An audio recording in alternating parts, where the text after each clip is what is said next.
সুপ্রিয় শিক্ষার্থীরা, আশা করি তোমরা সবাই অনেকে ভালো আছো। আজকে তোমাদের জন্য হচ্ছে ত্রিকোণমিতির একটা ক্লাস নিয়ে আসলাম, সেটা হচ্ছে পরিমাপের ত্রিকোণমিতি। তো তোমরা যারা নবম শ্রেণীতে আছো তোমাদের এই চ্যাপ্টারটা রয়েছে, এবং দশম শ্রেণীতেও যদি তোমাদের ত্রিকোণমিতির কোনো সমস্যা হয়ে থাকে বা বেসিক থাকে তোমরা চাইলে এই ক্লাসটা দেখতে পারো। এর বাইরেও যারা একাদশ দ্বাদশ শ্রেণীতে উঠেছো তোমাদেরও যদি ত্রিকোণমিতির বেসিক ভুলে যেয়ে থাকো তাহলে তোমরা চাইলে এই ভিডিওটা দেখতে পারো। তো চলো আমরা প্রথমে শুরু করি। আমরা প্রথমে শুরু করছি ত্রিকোণমিতির ইতিহাস দিয়ে। ত্রিকোণমিতি কি দিয়ে শুরু করছি? ইতিহাস দিয়ে। ইতিহাসটা কেন পড়াচ্ছি? কারণ হচ্ছে তোমরা অনেকে এই জিনিসগুলো সম্পর্কে অবগত না। এই জিনিসগুলো তোমাদের অবশ্যই জানা উচিত বলে আমি মনে করছি, তাই আমি এই জিনিসগুলো প্রথমে উল্লেখ করেছি। তো দেখো, এখানে আমি লিখেছি কি ত্রিকোণমিতির উৎপত্তি হয় গ্রিসে। ত্রিকোণমিতির উৎপত্তিটি কোথায় হয়? গ্রিসে হয়, ঠিক আছে। এবং এটা তোমার মূলত মিশরীয়রা অনেক আগে থেকে ব্যবহার করছে। এখন তুমি বলতে পারো যে মিশরীয়রা তাহলে তো এটার উৎপত্তি করছে, আসলে না, এমনটা না। মিশরীয়রা কিন্তু এক্ষেত্রে তোমার ইউসেজ গুলো করছে, ব্যবহারগুলো করছে, তারা সংঘবদ্ধভাবে বা ওরকম ভাবে তারা কোনো ধরনের হচ্ছে তোমার উল্লেখ করেনি যে তারা এই জিনিসগুলো এরকম এরকম টাইপের। তো এখন এক্ষেত্রে থেকে বলতে পারি যে তাহলে ত্রিকোণমিতির উৎপত্তিটা হয় কোথায়? গ্রিসে। এখন এই গ্রিসে ত্রিকোণমিতির উৎপত্তিটা কে করেন? আসলে ত্রিকোণমিতির উৎপত্তিটা করেন হলো, ওনার নাম হলো হিপারকাস। ত্রিকোণমিতির উৎপত্তিটা কে করেন? হিপারকাস। হিপারকাস, ঠিক আছে। হিপারকাস, এই হিপারকাস হচ্ছেন, উনি হচ্ছে গ্রিক একজন গণিতবিদ। এই হিপারকাস হচ্ছে ওনার দ্বাদশ খণ্ডে, ওনার ওনার যে দ্বাদশ খণ্ডটা রয়েছেন, হিপারকাসে দ্বাদশ খণ্ডে বৃত্তচাপে যে তালিকা প্রকাশ করছিলেন সে তালিকার মধ্যে থেকেই কিন্তু ত্রিকোণমিতির আদি পর্ব, দ্বাদশ খণ্ড থেকে, ঠিক আছে।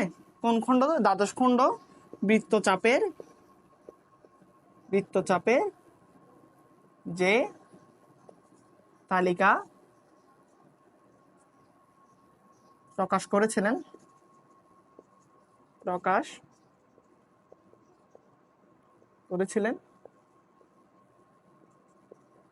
সেখান হতে ত্রিকোণমিতির আদি পর্ব শুরু, ঠিক আছে। ত্রিকোণমিতির আদি পর্ব শুরু। আশা করি তোমরা বুঝতে পারতেছো আমার লেখা। আর যদিও এখানের মধ্যে থেকে যদি কোনো সমস্যা থেকে থাকে প্লিজ কাইন্ডলি তোমরা কমেন্টে জানাবা। তো ত্রিকোণমিতির উৎপত্তি হয় গ্রিসে, তবে মিশরীয় অনেক আগে থেকে এই ব্যবহার করে আসে, কিন্তু এরা কিন্তু সংজ্ঞাবদ্ধভাবে তারা কোনো ধরনের মানে কি ডেফিনেশন দেয়নি। সংজ্ঞাবদ্ধ মানে হচ্ছে সংজ্ঞা টাইপের, মানে কোনো ধরনের ডেফিনেশন তারা দেয়নি, ঠিক আছে। এখানে কোনো ধরনের ডেফিনেশন দেয়নি। তো এই ত্রিকোণমিতির উৎপত্তি হয় গ্রিসে। এটা কে করেন? এটা করেন হচ্ছে হিপারকাস। এটা কে করেন? হিপারকাস। কত ইনি যে কিভাবে এই জিনিসটার সূচনাগুলো দিয়েছিলেন, এই যে ওনার দ্বাদশ খণ্ডে, কিসের দ্বাদশ খণ্ড? বৃত্তচাপের একটা দ্বাদশ খণ্ড থেকে উনি যে তালিকা প্রকাশ করেছিলেন সেখান হতে ত্রিকোণমিতির আদি পর্বটা শুরু হয়। এটা হচ্ছে যে মোটামুটি ত্রিকোণমিতির ইতিহাস, মানে ত্রিকোণমিতিটা কোথা থেকে এসেছে, এটা কে কি উৎপত্তি করেছে, এটা নিয়েছিল। তো আসো চলো আমরা এরপরে হচ্ছে আরো কিছু দেখি ডিটেলসগুলা। এখন এই যে ত্রিকোণমিতি, এই ত্রিকোণমিতিটা মূলত হচ্ছে তোমার যে ইংলিশ যে শব্দটা আছে ট্রাইগোনোমেট্রি বলি আমরা, এই ট্রাইগোনোমেট্রিটা কোথা থেকে এসেছে ওয়ার্ডটা, ঠিক আছে, এটাও একটু জানবো। এটাও বলতে গেলে একটু জানা টাইপের ইতিহাস, এটার সাথে রিলেটেড। তো আমি এখান থেকে লাগে স্টার্ট করছি, প্লিজ আমার সাথে তোমরা একটু লিখো।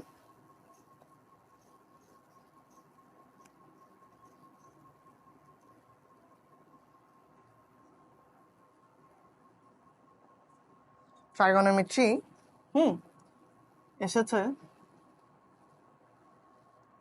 গ্রিক ট্রাইগন থেকে। গ্রিক ট্রাইগন, ট্রাইগোনন থেকে, গ্রিক ট্রাইগোনন থেকে, যার অর্থ হলো, যার অর্থ হলো, যদি ধরতে যাই এটার অর্থ, হ্যাঁ, অর্থ হলো ট্রায়াঙ্গেল মেজারমেন্ট। কি বলছি? Triangle measurement, MASURE MENT। আশা করি তোমরা স্পষ্টভাবে দেখতে পাচ্ছ। এই যে ট্রাইগোনোমেট্রি আমরা যেটা বলছি, এটা কিন্তু হচ্ছে ত্রিকোণমিতির ইংলিশের ওয়ার্ডটা, ঠিক আছে? তো এই ট্রাইগোনোমেট্রি এই ওয়ার্ডটা এসেছে কোথা থেকে? এটা হচ্ছে একটা গ্রিক ট্রাইগোনন থেকে, যার অর্থ হলো ট্রায়াঙ্গেল মেজারমেন্ট। গ্রিক ট্রাইগোনন থেকে, গ্রিকের ট্রাইগোনন নামক একটা ওয়ার্ড থেকে এটার উৎপত্তিটা হয়। এটা মূলত এসেছে ট্রায়াঙ্গেল, এটার মূলত ট্রাইগোনন মানে কি? Triangle measurement. আশা করি বুঝতে পারছো। এখন আমি এই যে ট্রাইগোনোমেট্রি, এটাকে আরেকটু এক্সপ্লেনেশন করে দিচ্ছি। ট্রাই মানে কি তোমার, তারপর হচ্ছে গণ মানে কি, আর মিট্রি মানে কি সেটাও আমি তোমাদেরকে বলে দিচ্ছি।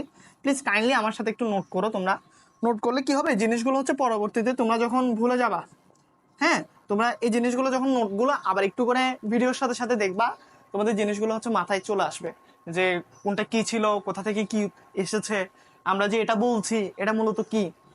এই জিনিসগুলো তোমাদের থেকে আইডিয়া হয়ে যাবে। তো আসো, ট্রাই অর্থ কি? 3, আর গণ অর্থ হচ্ছে কি? ধারা। আর ম্যাট্রন, সরি এটা ম্যাট্রি হবে না, এটা হবে যে আমাদের ম্যাট্রন। ম্যাট্রন মানে কি? হচ্ছে পরিমাপ। ম্যাট্রন মানে কি?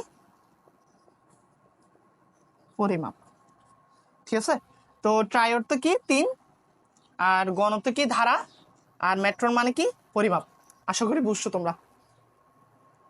ট্রাইগোনোমেট্রি ওয়ার্ডটা আমি এখানে ভেঙে ভেঙে একদম এক্সপ্লেনেশন গুলো করে দিছি। ট্রাই অর্থ হচ্ছে 3, গণ অর্থ হচ্ছে ধারা, আর ম্যাট্রন অর্থ পরিমাপ। তো তোমরা একটু পারলে এসএস বা স্ক্রিনশট এসএস নিতে পারো, চাইলে ভিডিওটা পোস্ট করো, লিখে নিতে পারো।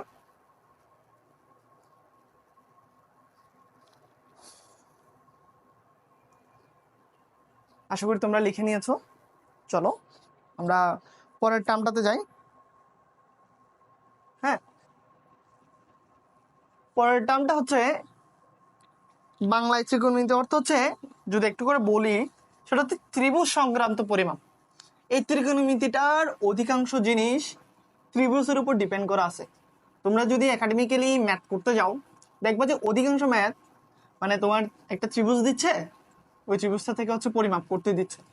এবং অনেকে হয়তো বা এর আগে থেকেও পূর্বগতভাবে এই ত্রিভুজটা সম্পর্কে রিলেটেড, তোমরা জানো এই ত্রিভুজটা কি। আমি আসি বলবো তোমাদেরকে আস্তে আস্তে। বাংলা ত্রিকোণমিতি অর্থ কি? ত্রিভুজ সংক্রান্ত পরিমাপ। বাংলায়, হ্যাঁ, ত্রিকোণমিতি অর্থ হলো, বাংলার মধ্যে ত্রিকোণমিতি, ত্রিকোণমিতি অর্থ হলো কি? ত্রিভুজ সংক্রান্ত পরিমাপ। কেমন? আশা করি তোমরা তো দেখতে পাচ্ছ না। আচ্ছা, ত্রিকোণমিতির অর্থ কি? ত্রিভুজ সংক্রান্ত পরিমাপ। তাহলে এই ত্রিকোণমিতির অর্থ কি? ত্রিভুজ সংক্রান্ত পরিমাপ, বাংলাদেশ যদি বলতে চাই। আর ত্রিভুজের কিছু ভেরিয়েশন আছে। দেখো, ত্রিভুজের কিছু ভেরিয়েশন, একটি হলো সমকোণী ত্রিভুজ। ত্রিভুজের কিছু যদি আমি ভেরিয়েশন ধরি, এখানের মধ্যে যেটা হচ্ছে যে মানে খুব অ্যাপ্রুভাল, খুব মানে ইউজ হয়, হ্যাঁ, ত্রিভুজের কিছু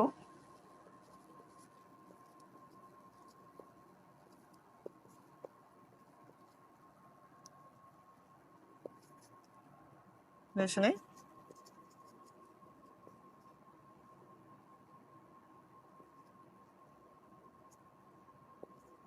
একটু হলো কি?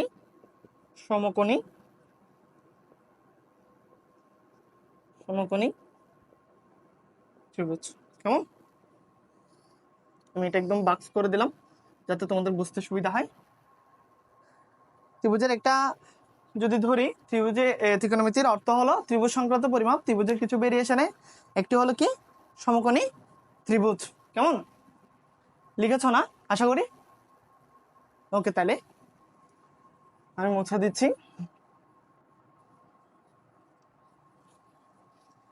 তোমরা প্লিজ আমার সাথে সাথে লিখে ফেলবা, তাহলে কি হবে, তোমাদের বোঝাও হয়ে গেল, আর সাথে সাথে তোমাদের আমার সাথে নোটটাও হয়ে গেল।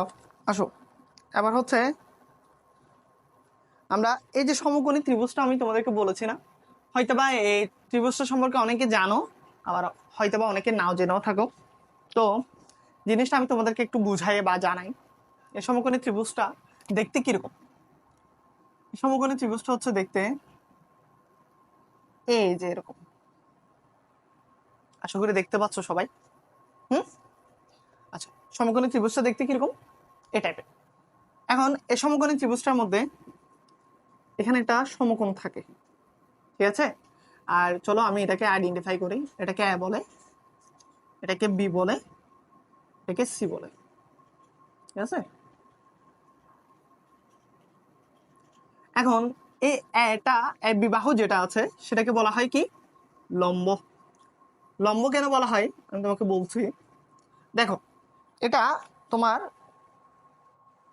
খারাপ ভাবে দাঁড়ায় আছে না এই বিসি বাহুর উপর, লম্বালম্বি ভাবে দাঁড়ায় আছে না, তাহলে এটাকে অবশ্যই তাহলে লম্ব বলবো।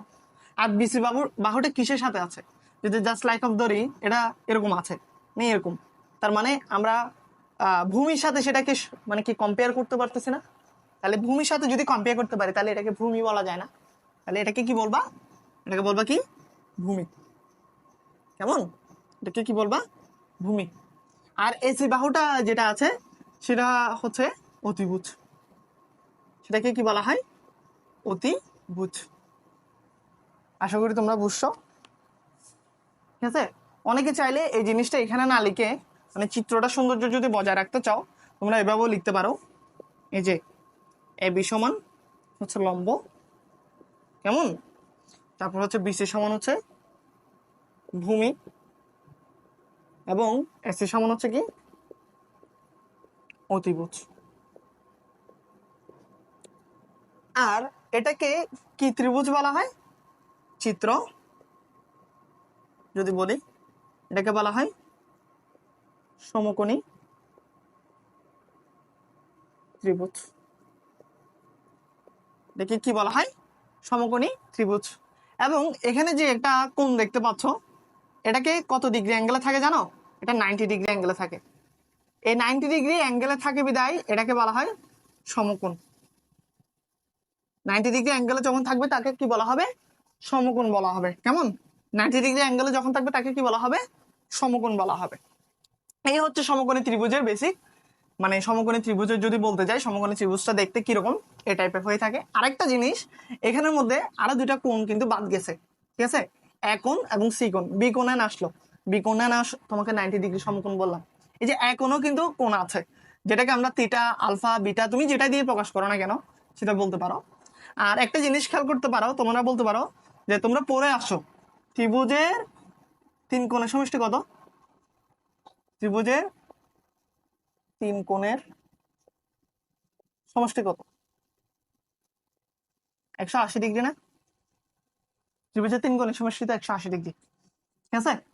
তো এখানে দেখো, এখানে যদি 90 চলে আসে ভাইয়া, সাপোজ আমি চিত্রটাকে এখানে দেখাচ্ছি এই খালি জায়গাটাতে, হ্যাঁ, এখানে যদি 90 চলে আসে, এখানে যদি 90 চলে আসে তাহলে আর বাকি থাকে কত, 90 না, আর বাকি থাকে হচ্ছে 90 না, 90 তো চলে আসে আর বাকি থাকে কত, 90 না।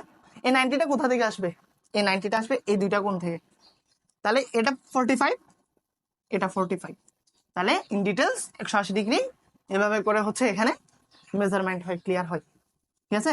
আশা করি বুঝছো। এগুলো লেখার দরকার নেই, এগুলো লেখার দরকার নেই, এগুলো জাস্ট হচ্ছে তোমাদেরকে বোঝানোর সুবিধার্থে আমি লিখছি, এগুলো কোনো লেখার দরকার নেই, এগুলো লেখার দরকার নেই। তোমরা প্লিজ এই জিনিসটা একটু নোট করে নাও, প্লিজ এই জিনিসটা একটু নোট করে নাও। এটা হচ্ছে যে ত্রিভুজের বেসিক, হ্যাঁ, সমকোণী ত্রিভুজের বেসিক আমি এখানে লিখে দিচ্ছি, সমকোণী ত্রিভুজের বেসিক।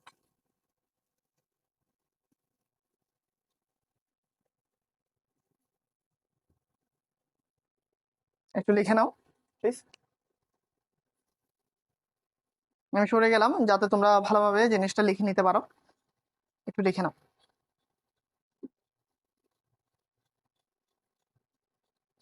ঠিক আছে। লিখে নিয়েছো না, আচ্ছা ঠিক আছে। তাহলে এখন আসো এই সমকোণী ত্রিভুজের সাথে একটা রিলেট করে আমরা একটা সূত্র শিখবো।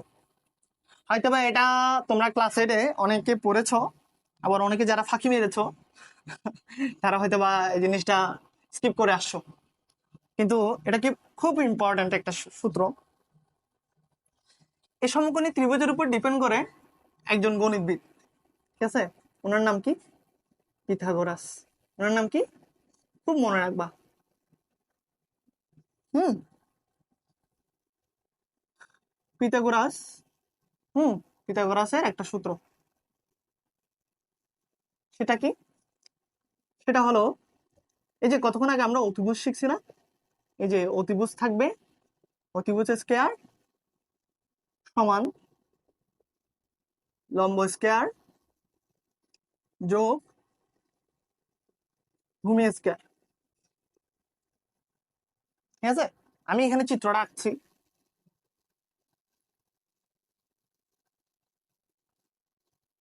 একদম খুব বড় করে আঁকলাম যাতে স্পষ্টভাবে বুঝতে পারো।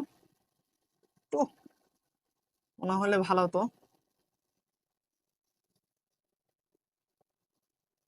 ঠিক আছে,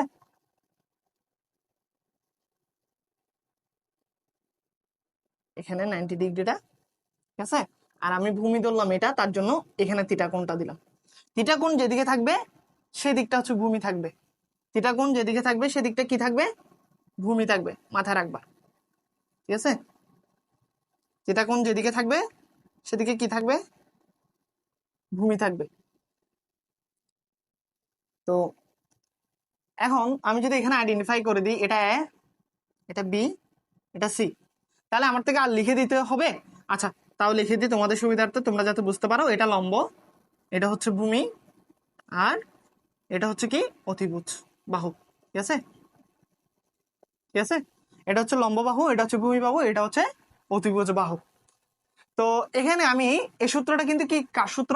পিথাগোরাসের সূত্র। এই সূত্রটা কার সূত্র? পিথাগোরাসের সূত্র। তো পিথাগোরাস ওনার সূত্রে কি বলছেন যে যদি অতিভুজ স্কয়ার হয় তাহলে এই অতিভুজ স্কয়ার সমান কি হবে? লম্ব স্কয়ার যোগ ভূমি স্কয়ার। মানে অতিভুজ স্কয়ারটা হচ্ছে যে লম্ব এবং ভূমির বর্গের যোগফলের সমান অতিভুজ স্কয়ার, ঠিক আছে? তো এখন আমি যদি তোমাদেরকে এই জিনিসটা আরেকটু ইমপ্লেশন করে দেখাই, একটা জাস্ট ছোট লাইক অফ ম্যাথ দিয়ে যদি দেখাই, মনে করে এটা একটা সমকোণী ত্রিভুজ, এটা সমকোণ, এটা থিটা, হ্যাঁ, এটা এ বি সি। মনে করো আমি এখানে লম্বের মান দিলাম, মনে করো লম্বের মান দিলাম 4 দিলাম, আর ভূমির মান দিলাম কত? 2 দিলাম, ঠিক আছে? আমি অতিভুজের মানটা কেন বের করতেছি দেখো। তো অতিভুজ এটা কি জানি আমরা? এসি জানি, ঠিক আছে? এসি স্কয়ার, ঠিক আছে? আর লম্ব এটা কি জানি? এবি স্কয়ার, ঠিক আছে? আর ভূমি এটা কি জানি? তোমার ভূমিটা কি জানি? ঠিক আছে, বিসি স্কয়ার। তো এখন আমি এই এসির মান যদি বসাই, তাহলে আমি আমার কাছে কোনো এসির মান আছে? তাহলে আমি এসির মান বসাতে পারবো না, তাহলে এসির মানটা রেখে দেওয়া হবে, এসিটা রেখে দেওয়া, কারণ হচ্ছে আমার তো এসি বের করতে হবে, হোয়াট, এটাই বের করতে হবে। সো আমি এটা রেখে দিলাম। তো আমি এখানে দেখতেছি এবি স্কয়ার সমান কি? 4, ঠিক আছে? আর বিসি সমান কি জানি? 2। বিসি স্কয়ার দেখো, এটা কিন্তু 4 হোল স্কয়ার হবে, এটা 2 হোল স্কয়ার হবে, ঠিক আছে? এবি সমান কি জানি? 4, আর বিসি সমান কি জানি? 2। বসালাম, স্কয়ার করলাম, চলো স্কয়ার করি। 4 4 কত হয়? 16, আর 2 দুগুণ কি হয়? 4 হয়। 16 4 কত? 20 না? এখন চলো এটা ক্যালকুলেটিং করি। তাহলে এসি স্কয়ার আছে, এটাকে রুট দাও, রুট দাও। রুট না দিলে কিন্তু এই বর্গমূলটা যাবে না, ঠিক আছে? এই বর্গমূলটা যাওয়ার জন্য কিন্তু আমি রুট দিয়েছি। তাহলে রুট 20 গেলে কত? কত দেখি, আমাকে আনসার বলতো।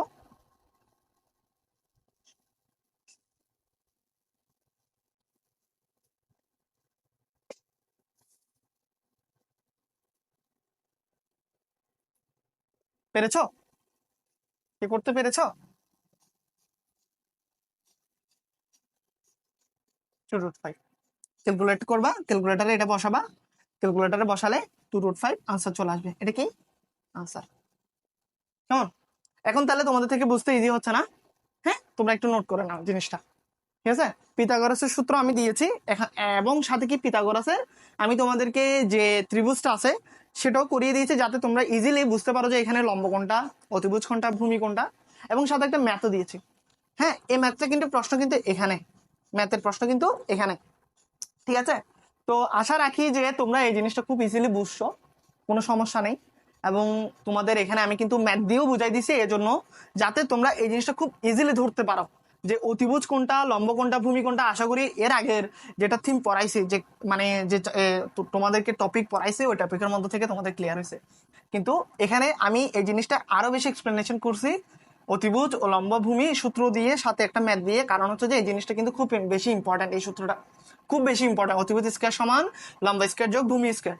অনেকে কি করো, এই লম্বটাকে কি করো অতিভুজের জায়গায় বসাই দাও, অতিভুজটা কি করে এখানে দাও, অতিভুজ স্কয়ার সমান ভূমি স্কয়ার সমান এই লম্ব স্কয়ার সমান অতিভুজ স্কয়ার যোগ ভূমি স্কয়ার বসে দাও। আবার ভূমিটাকে না হলে এদিকে দাও, আর না হলে অতিভুজ স্কয়ারটা ওদিকে দাও, লম্ব স্কয়ার এদিকে দিয়ে দাও। এরকম ধরনের কিছু করবো না, ঠিক আছে? এটা হচ্ছে সূত্র, মেন সূত্র। অতিভুজ স্কয়ার ইজ ইকুয়াল টু লম্ব স্কয়ার প্লাস ভূমি স্কয়ার। ক্লিয়ার? মনে থাকবে? আশা রাখি তোমাদের কাছে এটা জিনিসটা মনে থাকবে। হ্যাঁ, আচ্ছা, ওকে, ফাইন। তাহলে আসো আমরা এবার যখন এই জিনিসগুলো জেনেছি, আমরা এখন ত্রিকোণমিতিক অনুপাতে যাই। তোমরা তো নোট করছো না, লিখে নিছো তো? আমি বারবার বলছি আমার সাথে প্লিজ কাইন্ডলি একটু লিখে নিবা। কারণ হচ্ছে তোমরা যদি না এই জিনিসগুলো একটু লিখে না নাও, পরবর্তীতে কিন্তু তোমরা যখন মানে বসে থাকবা, শুধু জাস্ট হচ্ছে ক্লাসটা দেখলে হলো এটা মনে করতেছো, বুঝে যাচ্ছে তো, খুব ইজি লাগতেছে। হ্যাঁ, পরবর্তীতে কিন্তু এগুলো ধরতে কিন্তু খুব কষ্ট হয়ে যাবে। আর এগুলো, এটা কিন্তু বেসিক ক্লাস, ঠিক আছে? বেসিক অনেক বেশি ইম্পর্টেন্ট। প্রত্যেকটা প্রত্যেকটা সাবজেক্টে বেসিক অনেক বেশি ইম্পর্টেন্ট। তুমি একটা ম্যাথ করতে হলে কিন্তু তোমার থেকে ফর্মুলা জানতে হবে, রুলস জানতে হবে, এটাই হচ্ছে বেসিক। এখন ফর্মুলা রুলস গুলো জানতে হলে ওই রুলস গুলো, ফর্মুলা গুলো কোথা থেকে এসেছে, কিভাবে এসেছে, ওই জিনিসগুলো তোমার থেকে জানতে হবে। আদারওয়াইজ তুমি একটা ম্যাথ করতে পারবা না। তোমার ম্যাথের প্রশ্ন দিবে, তুমি ম্যাথের প্রশ্ন পড়তে পারবা, এটা এতটুকুতে তুমি সীমাবদ্ধ থাকবা। এর পরবর্তীতে যে তুমি ওটার আনসার কিভাবে করতে হবে, ওটার আনসারগুলো কিভাবে ইমপ্লিমেন্ট করতে হবে, ওই জিনিসগুলো পারবা না। সো তার জন্য আমি বারবার বলতেছি তোমরা এই যে আমি বেসিক ক্লাস করাচ্ছি, এই ক্লাসটা প্লিজ আমার সাথে সাথে নোট করবা।